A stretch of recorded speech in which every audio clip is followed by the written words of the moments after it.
जी,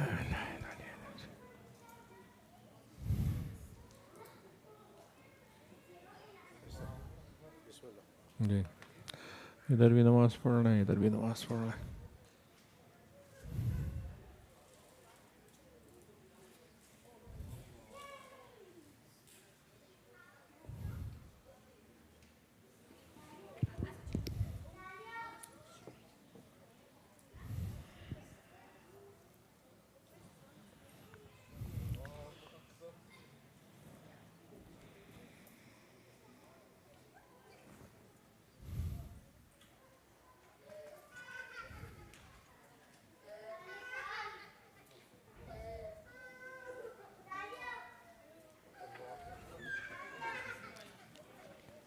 होगा. अच्छा, माशाअल्लाह.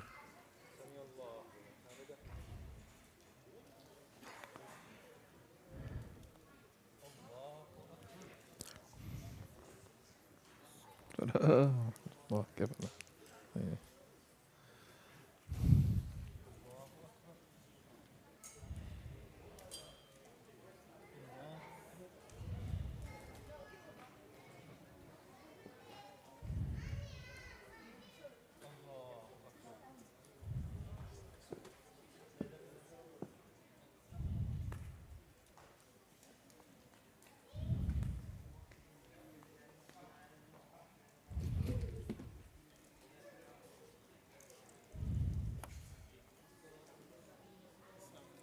थोड़ा कैसे नहीं ठीक है.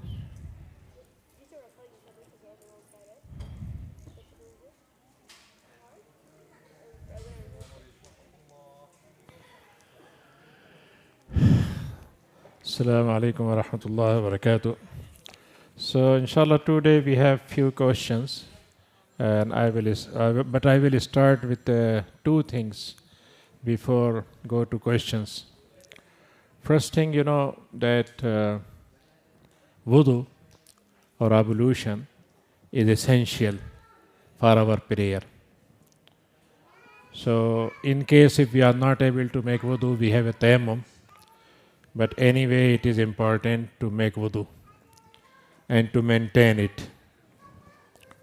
So there are some areas where wudu can be invalidate if the winds come out from body or urine drops happen or something. So in this way, the wudu should be there. So one of the area where I want to just like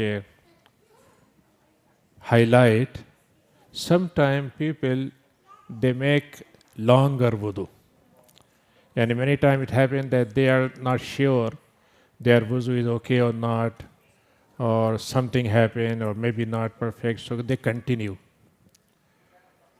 So the rule we must carry in our mind that waswasa or giving a kind of ill feeling in our mind is coming from shaitan. And first waswasa start from wudu. Because if he disturb and make my wudu longer, so I will miss salat. I will be busy with something, right? And I'm not sure it happened and so on. So the rule is that Rasulullah sallallahu alaihi wasallam said, do with yaqeen.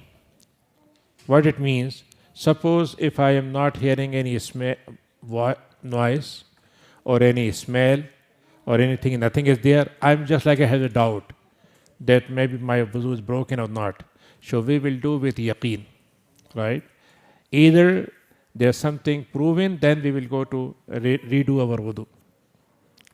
Second thing is that when we are in our time, we have, different kind of garments we used, right?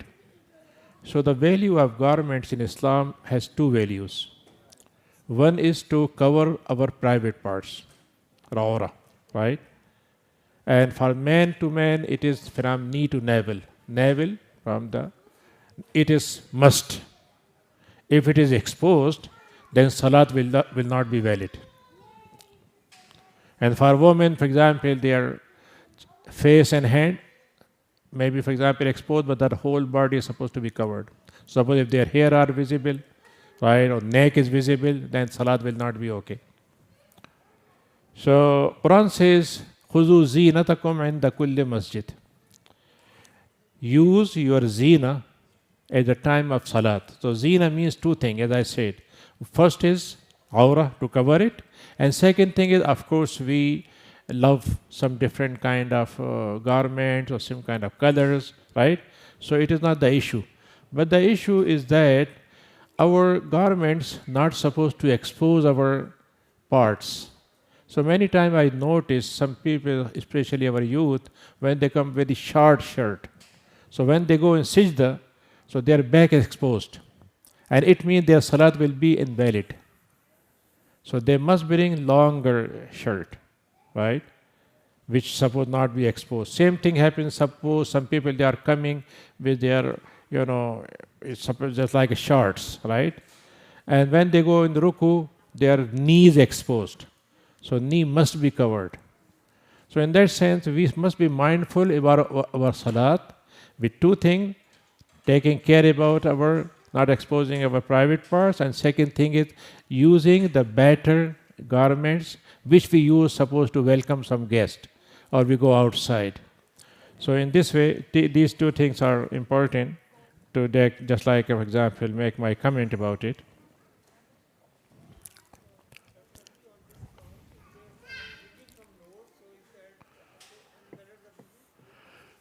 The rule is that if the blood is come out from nose or from any wound or something, if it is just like a one drop, so it will not break. But when it is, flowing, then the wudu is invalid. The only issue is that when some kind of thing happen without control, something happening with nobody can control it, so in that sense, it is a permission to use it and to make wudu for every salat. So in this way, it is okay. But when the blood is coming out, so it should not be. For example, if it is stopped here and dried, it is okay. It will not break the wudu. Yeah, the question is here, there is a rise of people reverting to Islam. I am not sure about other culture, but in my culture, rivers are very much looked down upon. It is hard for rivers to marry within this culture. My question is how to make ourselves have an open mind when it comes to marriage and accepting people of different races or not being a born Muslim. This is really a very practical question. And I agree that we have some kind of feeling or some kind of our traditional way that we don't welcome a revert Muslim. So in my understanding, there are two separate issues. First issue is that a person, suppose he claims that he is a Muslim, and I am not sure he is a really Muslim or he is just showing he wants to marry. Suppose he said, oh, I am Muslim. So, and the issue for man is very important. Suppose if he married, he said, no, I am not Muslim. So what will happen? The marriage is broken, right? And lady cannot continue. And suppose they have a children, the problem, right? Many things. So in that sense, I myself, if someone come to me for this reason, they say, I want to revert and I want to marry. So I give him time. I gave him some books and I give him time. I say, go study, and if you have a question, come to me. When you feel comfortable, then you will go. Because Islam is not a 30 days policy. You can return, right? You can say, okay, I was Muslim, but I changed my mind. No. You have whole freedom to choose or not to choose. But when you come inside Islam, you have no way to go back. Right? It is one way. Allah subhanahu wa ta'ala said, La ikraha fid din. No compulsion. But it not means when I become Muslim, so suppose if you are going to company, you are free to work there or not. But when you hired and you signed, then you say, oh, I'm free. I can come anytime. Right? No. You are committed. So in that sense, the Islamic way, for example, to judge a person, that yes, he is sincere. And I myself, I have, alhamdulillah, many examples. Suppose the family member, they were not agreeing with the Muslim, revert Muslim, and I noticed that it is good, couple. They can be good couple, and I asked them to accept it. So Alhamdulillah, the marriage was successful and so on. And one thing also very important, that suppose I advise this thing also, it is some advices I give free, right? But it is actually based on my some experience. So what happened? Suppose they agreed to marry, right? And family refused. There is no, we will not, right? It is not according to our tradition. So what we'll do? They will do with their own freedom of choice. They say we are free. So I always say to them, hold, be passionate, right? And convince your parents. And I can say you that if you involve them and you convince them, if they have no any very, you can say anything which is really objectionable, so then I think they will agree, and then the family relation will establish and family relation will be there. So this kind of thing. But the second thing which is happening here, that we mostly not welcome from other races or from other groups. And this is actually one of the biggest problem for convert Muslims. When they come, so they cut from their relations, from their families. But they are 2 days, 3 days, we are very welcoming to them, right? But then we forget them.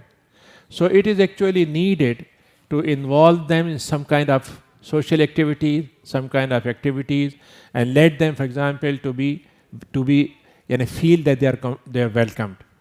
So in that sense, the social issue, it should not be a great issue, but the real thing is that this person is really sincere to accept Islam or not. This should be a very important issue. A proposal comes when the man was previously married and had a child.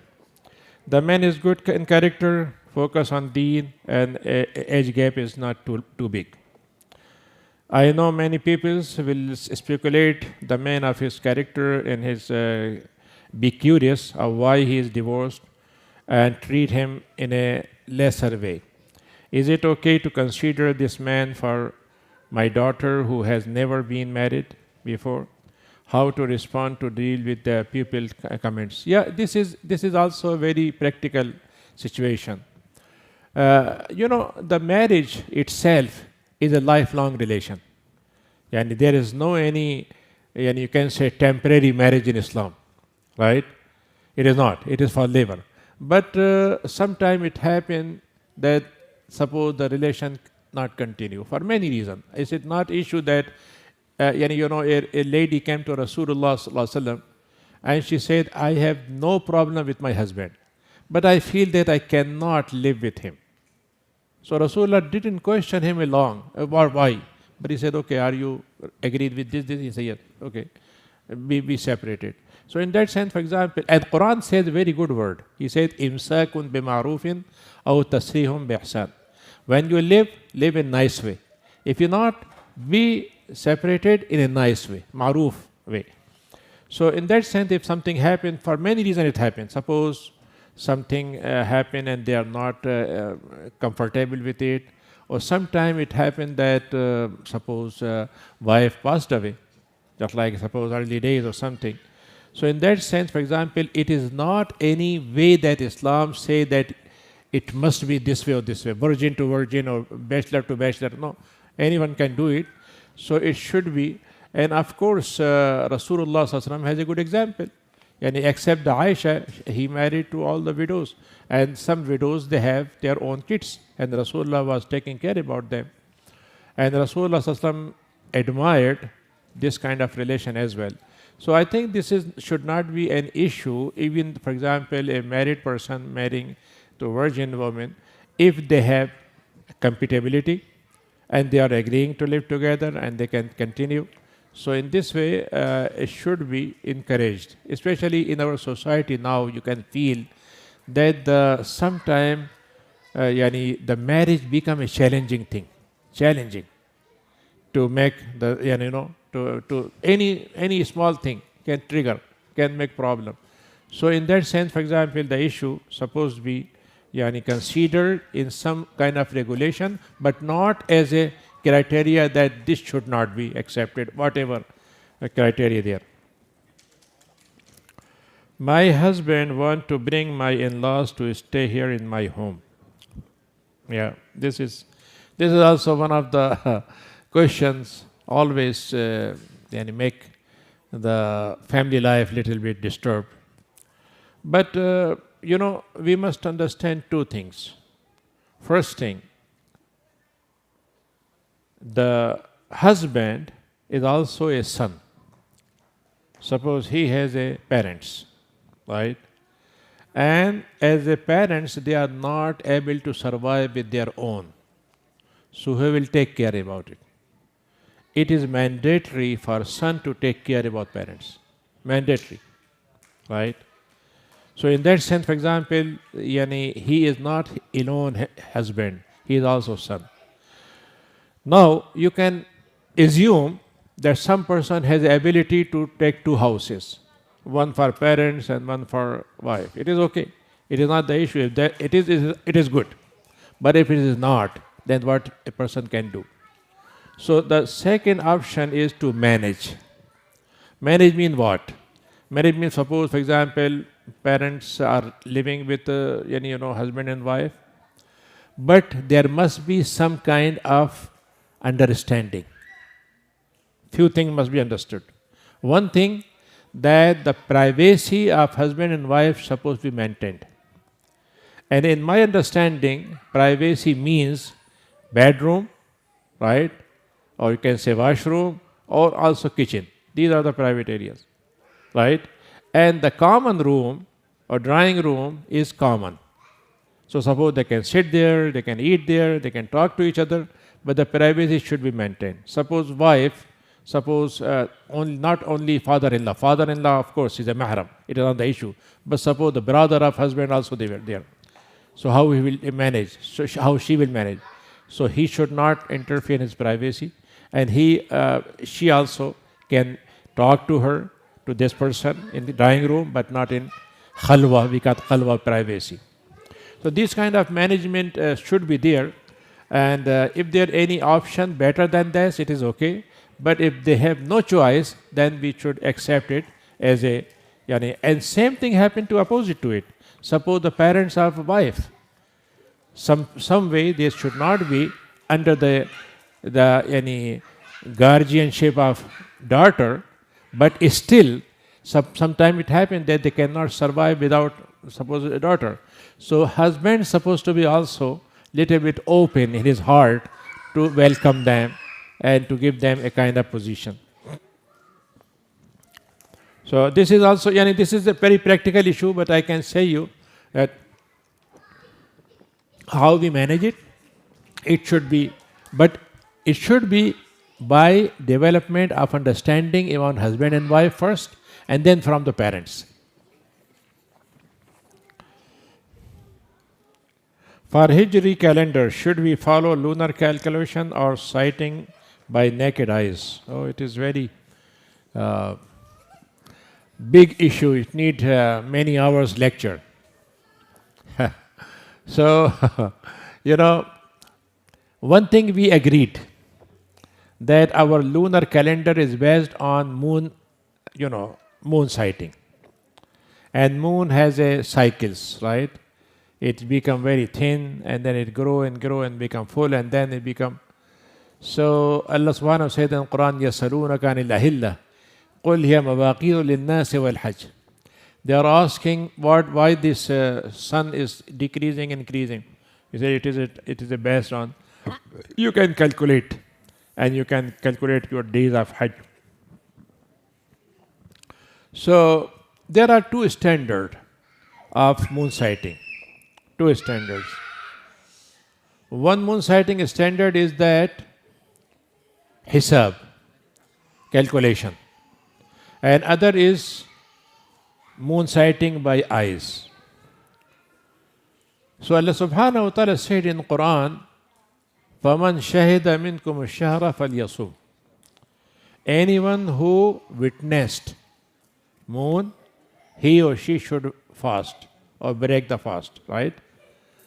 Shahada word is covering, eyewitness, knowledge, proof of some kind of fact, all are covering. So shahadat means that I am seeing it, or I have a very exact knowledge about it, or I got some kind of suppose scientific kind of thing. So all covering thing. But in hadith, Rasulullah used the word sumu li ru'yatihi waftiru li ru'yatihi. When you see moon, then start fasting. When you see moon, stop fasting. So ru'ya is only by eyes. Suppose if I'm just closing my eyes and I'm just like, for example, getting some data, and I say I saw it. No, I cannot see it. So in that sense, we have two standards working here in our time. One is based on calculation, right? And one is by sighting.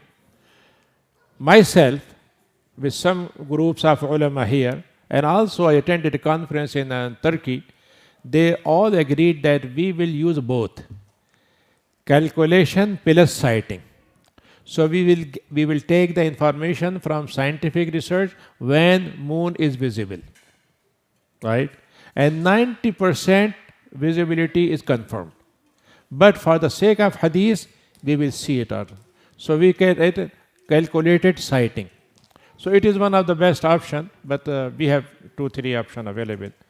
And whatever you follow, Allah will give you reward for it, inshallah. If we do our ijtihad, others do their ijtihad, maybe we do wrong or right, but it is rewardful, inshallah. For Jummah Salat, who should be given priority for Imam? A young Hafiz or older man with knowledge, but not Hafiz. Yeah, this is, I don't know, this is question coming from young Hafiz or from one. You know, there are the question when Rasulullah was asked, so he said, Ya ummukum aqra'ukum. The one who lead you, he is supposed to be more reading of Quran. And in the Sahaba time, Qari means both things, Hafiz and understanding it, not only reading. Reading plus understanding. So in the terminology of Sahaba, when they say that Abdullah ibn Masud is best Qari, so it not means he's a good tajweed person. No, he is the best to understand in that time. So aqra'ukum means the person who has a memorization of Quran and also knowledge of Quran. So maybe there will be less in memorization, lot of knowledge, or maybe so opposite to it. However, the two people are equal, so the one who is the more knowledgeable about hadith, if they are equal, then the elder one, right? So when it happened that one time a tribal delegation came to Rasulullah sallallahu alaihi wasallam, and when they stayed few days, the young man memorized more Quran than others. So when they were going back, so he was leading to them. He was leading to them. So this is not the issue that Hafiz is supposed to be young or senior and so on. So, but the criteria is so. But suppose the management, if they appointed someone as imam, under his qualification, under his whatever availability and so on, right? So then this issue is not be discussed. Suppose some imam, we call in Arabic Imam Ratib. Imam Ratib means the person, he is salaried. He is a fixed, right? So in that sense, for example, other person, no, I am more knowledgeable, just I will lead. Right? It is not a good idea. So in that sense, when the imam is not appointed, then the issue will come, who will be better. Of course, I can say you that for the salat, the best thing, a person memorizing Quran is the first. Second thing is he's not memorizing, but his tajweed is very good, right? Especially in the jahri, salat al-jahri, when they listen, right? Sirri, maybe other person can do it. So it is good idea. But if you have an imam and you need something from fiqh side. So basic fiqh must be known to this person. He know how to make wudu, how to lead salat, right? Basic ahkam. And he can also guide some people and answer their questions. But most of the time in masajid, the imam is capable to lead but not to answer fiqh question. So maybe we can make a combination of two people, one imam and one faqih and so on. Rasulullah sallallahu alaihi wasallam, when he was sending delegation of Sahaba to run the system in one city, so he always appoint two people. One person, he was administrator, so he see the management issue. And one person, he is a alim, so he do leading salat, issuing fatwa, and also making judgment, judicial power, and so on. So he was doing this way. We should do this way, but if it is not available, so the best, whatever available, right? And one of the issue is very important. We have a criteria, right? The criteria. Suppose a person is a very good, and the second person is not very good, but suppose he late, our salat will be okay or not? Salat will be okay. We are praying for Allah or for the Imam? Huh? We are praying for Allah, right? So it is qaida, it is a rule in Islamic fiqh. In availability of better, a lesser person also can be Imam. Yani just imagine, Rasulullah sallallahu alaihi wasallam, when he was in masjid, he only lead because he is a Nabi. His position is totally different.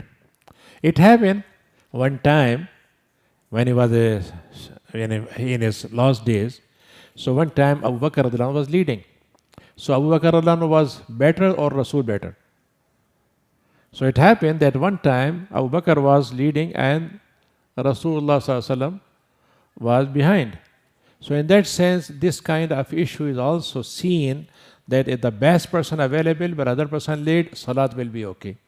We should not, say no, this person cannot lead us and so on. But again, the issue is supposed to be a kind of management issue. Suppose they say, okay, we are not fixed imam, but we have 4 or 5 people. Those are the one who is available, he can lead. So we should go with this kind of criteria. But the question is about Jummah. So Jummah should be not only recitation of Quran, but this person must be capable to deliver a khutbah, right? He's supposed to make a message, because khutbah of Jummah is also part of Salat, and same time it is a message. So it should be given. As a woman, should I pray at home or masjid? Should women be encouraged to pray at masjid? How should women deal with the masajid that have common entrance, exit, or for brothers and sisters? Oh, yeah. Rasulullah sallallahu alaihi wasallam has advised women to pray where? What is the best place for her? For home. Back home. This is best. No ulama or any faqih said it should be not this way. But same time, did he prohibit women to come masjid? Rasulullah said, La tamna'u ima Allahi wal masajid. Don't stop them to come to masjid. So always remember one thing. Rich man asked by Allah subhanahu wa ta'ala to help poor. And poor said, don't beg. Don't beg, right? So it is not the right of rich person. He said, no, you are poor, but you should not beg. It is not his right. So two different orders, right?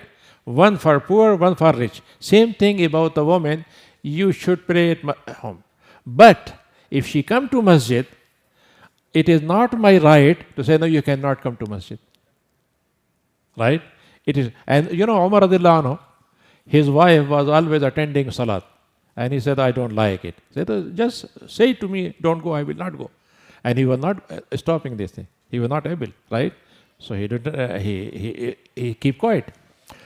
So I'm saying, for example, this is the issue. But now the issue is that, remember one thing, when permission is given, so it is not with whole facility, with whole kind of thing, right?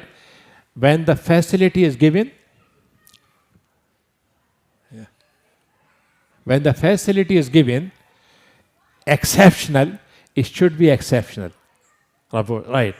So Rasulullah sallallahu alaihi wasallam, when he said, the best line of man is front line, right? And then the next line should be, the back line supposed to be for women. So he gave the order that the line of women supposed to be back to men. They should not allow to stand side by side. Yeah, and also, for example, even it is better if they have a between them kids. Kids, they are standing in front of them.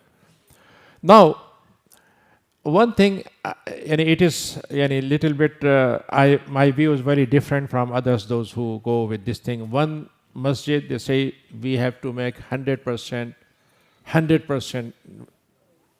division, right? Barrier or some kind of. Others say, no, we should not, because it was not existing the time of Sahaba, right? The masjid has no such kind of barrier that time. The person is right in one way but wrong another way. The message of barrier is maintained in the time of Rasulullah. The barrier was not there, but the message was how? How? It is one thing. And second thing is, even in the time of Rasulullah, there was a door, was special, Babun Nisa. Still it is available in Medina. Masjid Rasul, and there are 100 gates, but one gate is still famous. It is one thing. But the very important thing that Rasulullah sallallahu alaihi wasallam, when he finished Salat, he told people to do subh tasbihat. Why? Get reward and allow women to leave earlier. So there should not be any kind of mixing. So I'm saying, for example, the system was maintained by spirit. In our time, just like, lines, there was lining in the time of Rasulullah? No. But he said what? Make your line straight. So now what we need to do, we make lines. We said it is not easy for everyone to understand. So line will be option. So he said, no, it is haram, it is bid'ah. It is not in the time of Rasulullah. Yes, it was not in the time of Rasulullah, but the spirit of it was maintained by Rasulullah sallallahu alaihi wasallam.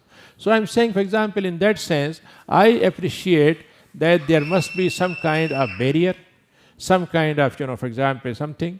So women, they can pray freely without any person can see to them and be disturbed, they disturbed by someone. So in that sense, the masjid should be. But in our time, I can say you, it is good thing to provide facility for women in masjid. Why? Because here we have only one place where we can learn Islam. Our kids can see Islam, right? Can feel Islam. In our countries, maybe we have different kind of options, right? So masjid should be a kind of place for men and women and so on, but we're supposed to maintain discipline. And this discipline should be maintained by both, by men and by women. Suppose there is a program, not salat, but there is a program. Yes, we can make, for example, different kind of seating for them, right? It is not the issue.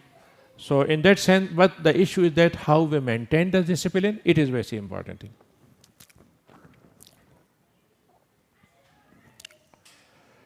What is the way, this question is very good when we have one entrance. I can say, 60% or 70% masajid are actually converted from a building to masjid. Right? How many masajid built as a masjid? How many? Few. Right? Just like this masjid. It is built as a masjid. But many masajid, they were a storeroom or go down or commercial place. And many times, their entrance is one, suppose.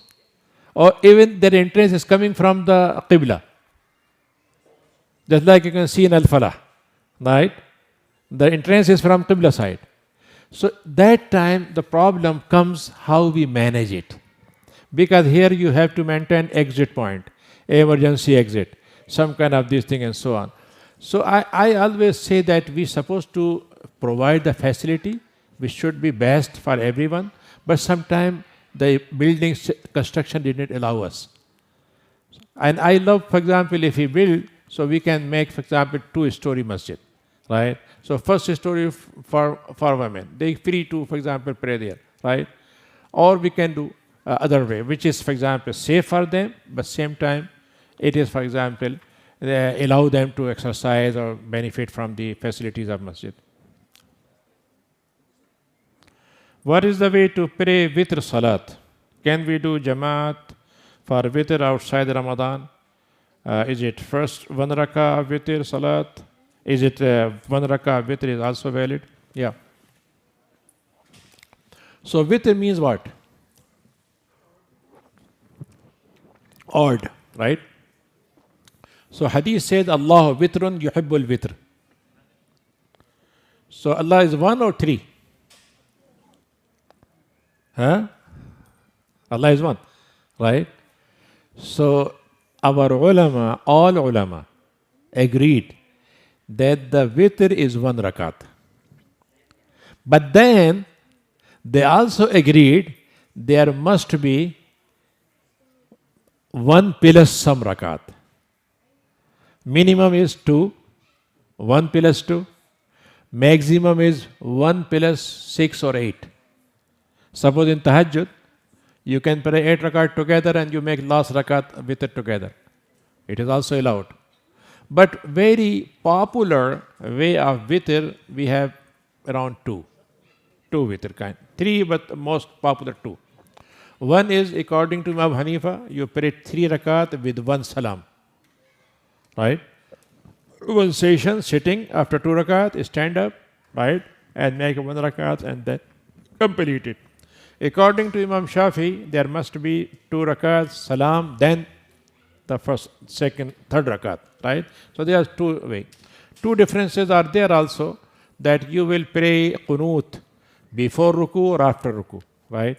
So this is 2 opinions. And for me, for example, both are under sunnah. Rasulullah prayed this way and that way. So if a person prayed this way, it is okay. Alhamdulillah, it is a good thing that when we have a Ramadan time, we are able to, at least Ramadan time, we pray witr also with jama'ah. So it gives us also a kind of feeling that we are praying together.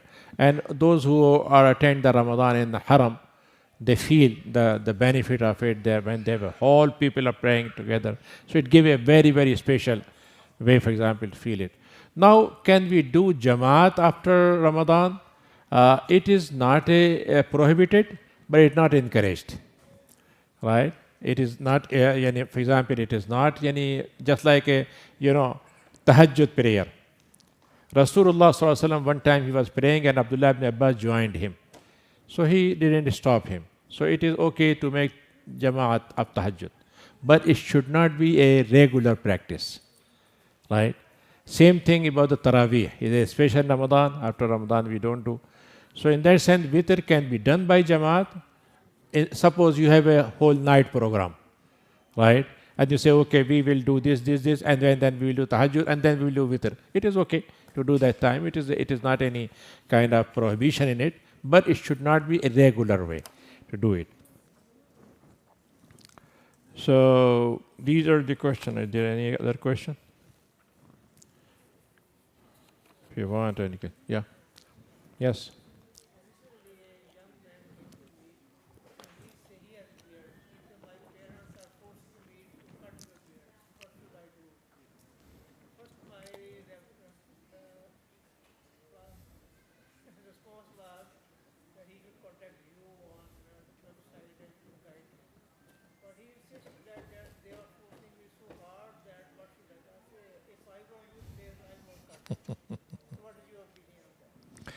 Yes.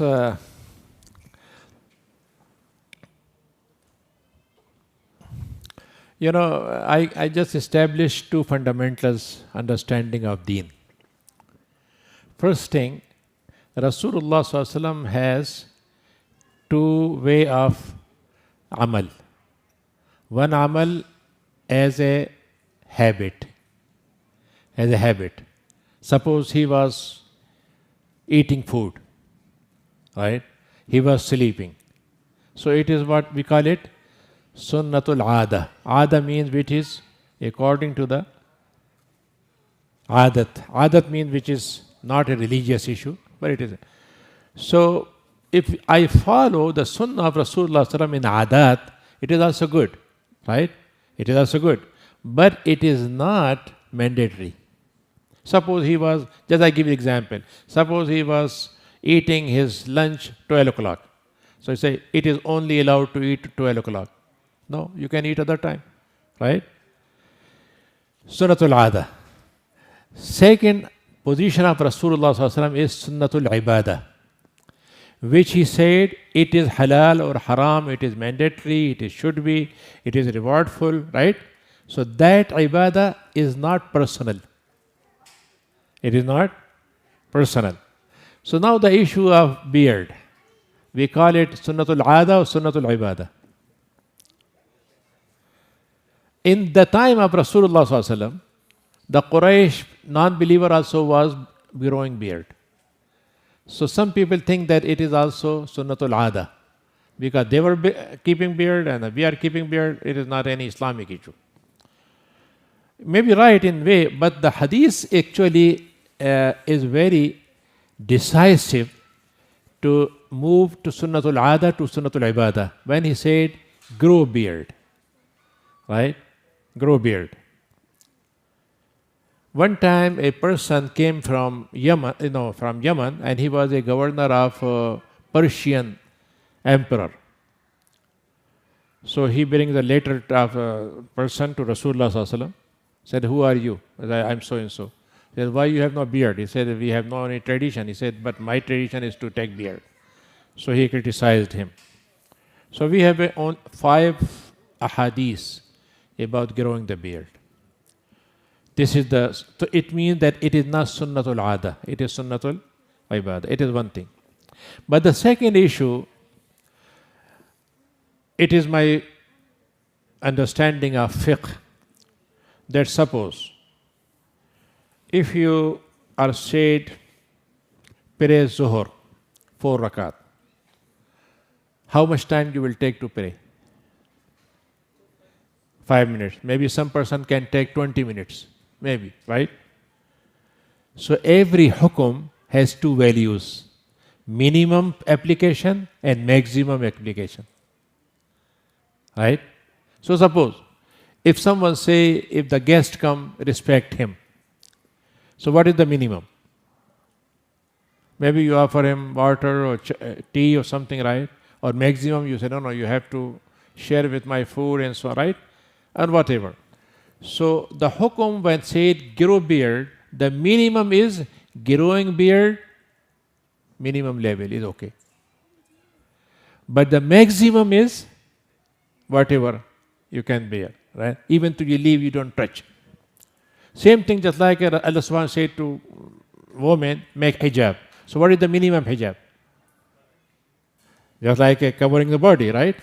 Without face. And the maximum is to make niqab. So both are following Sharia.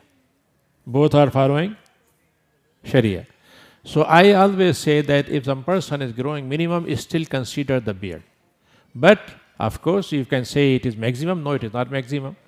So in that sense, suppose be maximum. So this is one thing. Third thing which is important, that in our time, there are some kind of culture developed. Even in Muslim society, right? So some people, they feel not comfortable, or say they have some kind of, society don't allow them, or having family, or wife, and so on. So in that way, this kind of, if some kind of these excuses existing, I advise them always one thing. Make your intention to grow beard. Even you are not wearing. But at least make a niyyah in your mind. So maybe sometime you will do it, right? And don't consider it is out of Islam or it is nothing to do with Islam. It should not be. Because we love Rasulullah ﷺ, we love everything of Rasulullah ﷺ.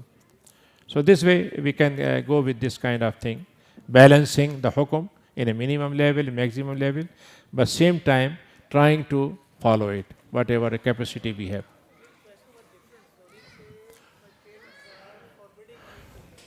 This is of course their. I know their, but their parents, they have a value to say something, but maybe son can, for example, without objecting them, without disobeying them, he can maintain his lifestyle. Yeah.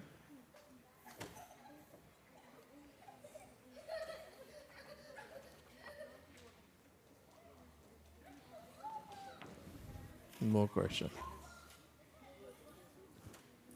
Yes. So I have a question going back to this clothing.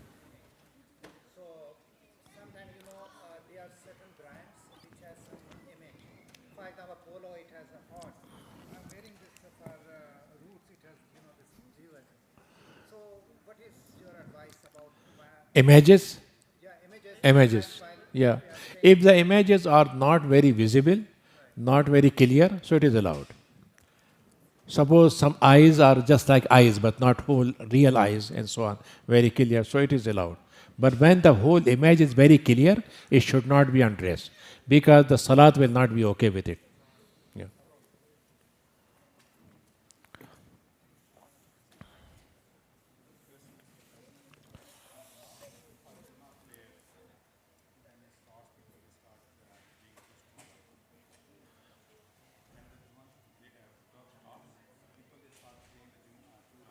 Oh, okay, okay, okay. Yeah, yeah, yeah. Yeah, yeah. This is actually a difference of two opinions. Imam Abu Hanifa, he see that the 2 rakat tahiyatul masjid is nafil. Nafil. So if you are, for example, salat is there, or you have no time to offer 2 rakat, it is okay for him. Imam Shafi considered tahiyatul masjid as wajib.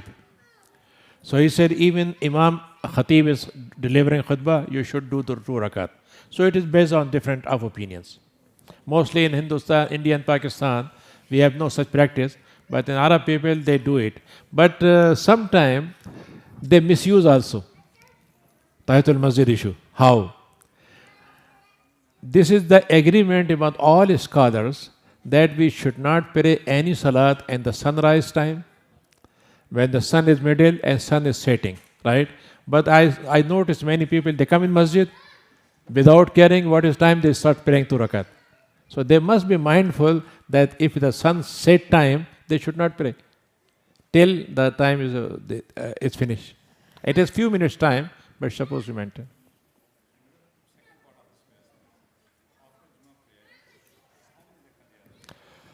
Yeah, this is reported by Rasulullah Sallallahu Alaihi Wasallam that he has two practices. When he was praying just after Jummah in masjid, so he was praying 2 rakat. And when he going back to his home, so he's praying 4 rakat. So we have option either pray 2 rakat after Jummah or 4 rakat. Some people combine. They say, okay, we do 2 and 4 together. So it is both are okay.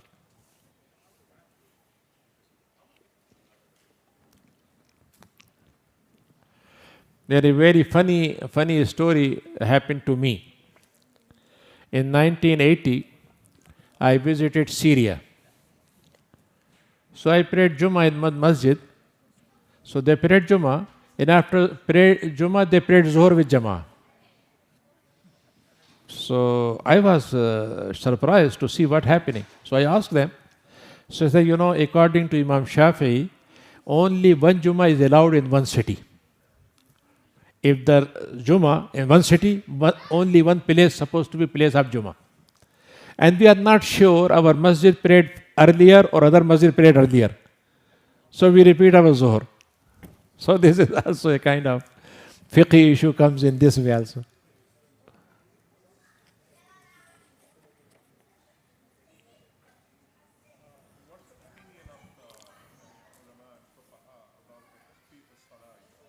Tasbih. Takhfif. Takhfif means oh yeah, yes, yeah. Yes, yes. It is agreed among our all ulama that when you are praying your own salat alone, you are free to do whatever longer you do. But when you are leading salat, you should mindful about the weaker peoples. And Rasulullah Sallallahu Alaihi Wasallam says, sometime I want to pray more, but I heard some children noise or something, so I reduce it. So it is one time a Sahabi, he come to join Rasulullah Sallallahu Alaihi Wasallam for Fajr and then go back to a lead salat there. So a shepherd came and he prolonging. So he left from the middle of salat and he came to Rasulullah Sallallahu Alaihi Wasallam. So Rasulullah was very angry. He said, "Oh, you are making people to run away from salat. So don't make this thing." So it is agreed that our salah is supposed to be balanced. And this is actually very important point. Sometimes our youth, sometimes they don't have this kind of understanding. We mostly try to pray Maghrib shorter, right? And Fajr and Isha longer. But it happened opposite to it, right? Sometimes the Maghrib is going very long. I prayed in one time in Egypt. I was in Ramadan. So one time I prayed Taraweeh in one masjid, 4 rakat in Alam Tara Kaif. Alam Tara Kaif Fada Rabbuka wa Ashabil Fil, Allahu Akbar. Alam Yajal Kaidam Tadlid, 4 rakat. And then I prayed Maghrib in one masjid, Suratul Baqarah. So we supposed to be, balanced. Okay, Jazakumullah khair, and thank you. They are waiting for azan. Yes, brother. What question you have? Is it allowed to like when Imam starts the salah, is it allowed to are you allowed to delay it and fix your clothes or something and after that you start? You are allowed, but you should not miss any amal or part of salat. Suppose you are staying, right, and he went in ruku, and he stood up, and you missed it. So your rakah will be invalid. So you joined him, right? Maybe little bit late is okay, but not to miss the ruku or sajda and so on. Okay. Jazakumullahu khairan. Ayakumullah. Sahlan.